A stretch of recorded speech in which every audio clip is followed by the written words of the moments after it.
Well, you guys already know the drill. Welcome back to the survival series.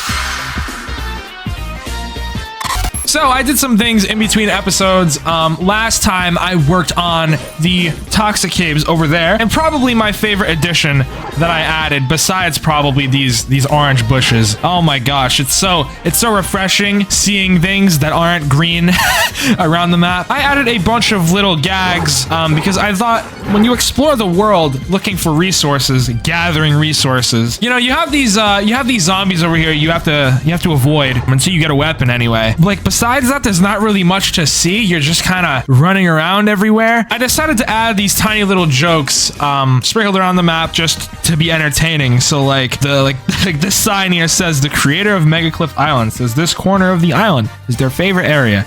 Most of the once present locals disagree, and you'll see why the locals are once present once you play the map. There's different logs you can find, and they all contain different lore bits that make the world of Gatheria make more sense. This one over here is one of my favorites. You come out of the base for the first time, and you see this sign, and you read it, and it just says, Megacliff Island, why would anyone live here? And that's the sign. That's all it says. So I have a bunch of those sprinkled around everywhere. If you looked at my community page, you would have seen these bananas over here. These have kind of been on the map before, but I added more of them, and they just serve to be like little Easter eggs. And I think these little jokes and gags kind of, they just make the world feel more alive, even if, you know, you talk to talking trash piles. It's at least a little bit entertaining, right? This one says we look just like each other, obviously insulting the player. Joking, clearly. But I have kind of a different focus for today. I want to create a guide to help players find resources, because, you know, as I'm playing or playtesting through this map, you know, I've realized it's hard to tell like what you can actually pick up, what you can't, what you can break, what you can't. Obviously, like the ores, you can break ores, you know, but like these plants over here, who's to say this isn't just decoration? You know what I mean? When you first walk out of this cave right here, what are the chances you're actually going to come over here and pick up these and get flower petals? Like, you get what I'm saying? Who's to say if we go over here, we can pick up this egg, for example, or this thing to get herbs for crafting. So that's really what my main focus is going to be. So, you know, without further ado, let's just get started on that, because, hey, I don't have all day here. I don't know about you guys.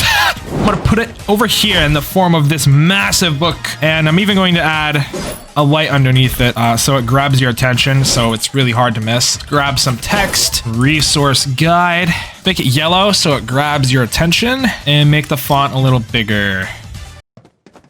Why is it kind of see-through? Hold on. Oh, that's awful. Why is it clear? That's awful. I'm beginning to realize like all of them are kind of clear. Is it just the yellow?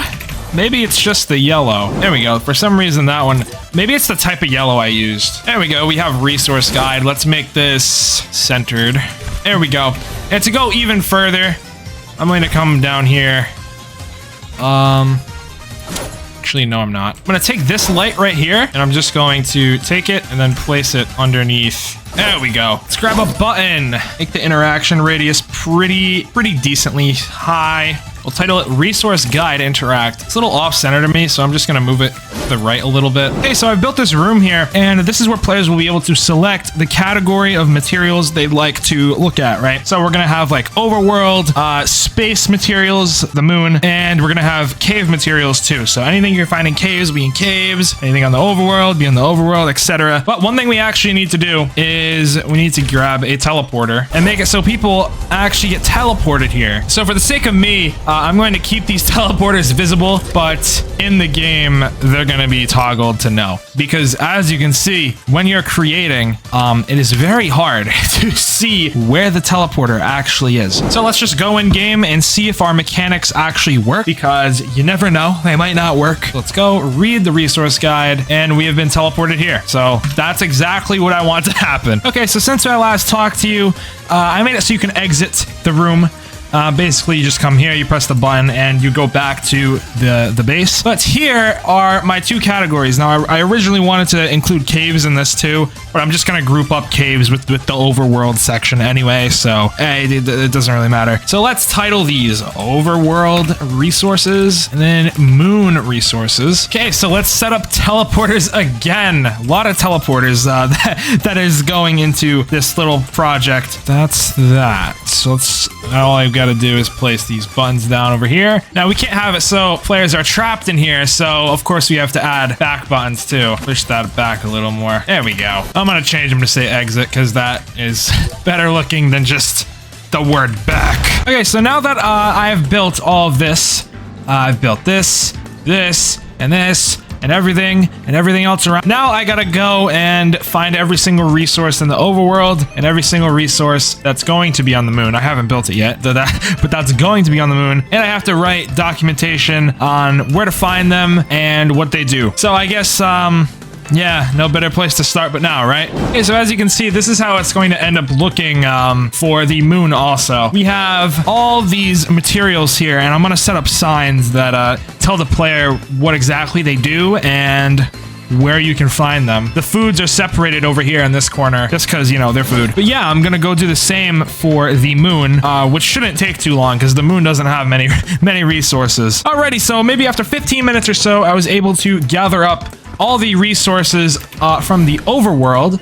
And if we go over here, the very few resources you're going to be able to find on the moon. And if I start the game, you will see that if I go up and read each sign, every single material has a name and a description and a basic explanation of what they do. Obviously, I can't go into too much detail. As you can see, look, a purple moonflower found on the moon, used as food. And I did this for every single resource in the game. So we can go back, we can go over to the overworld resources. You have a birch tree, and it's found in forest areas. It'll give the player wood for building structures. Little down here, I don't know, what is this egg? Found in rocky areas. Breaking it will give the player a flopper, and so on and so forth. I just really felt that this was a necessary addition to this map because, well, like I said before, who's to know what all these resources are, what they look like, and what they do? Exit this, and now we're back in the base. This map is really shaping up to be something really special, you know, even if it's not made in UEFN, or even if it's not the prettiest looking thing in the world. This is truly like a game made in Fortnite Creative, and I'm so excited to see how it will end up in the future. I want to thank everyone for the support they've shown on the series so far. You know, when I brought this series back from, I don't know, like a 4 or 5 month hiatus, I didn't expect people to still be watching it, I'm gonna be honest. So as long as you guys are watching, I'm gonna keep making it, and yeah, I think that's all there really is to say. Thank you for your support. A lot of people are wondering, hey, when do you even plan on releasing this map? Because it's been delayed so much, you know, you're still working on it, your scope keeps getting bigger. I'll be honest, guys, I have no idea, but I think best case scenario, it will release sometime before the summer of 2024. And by before, I mean like early June.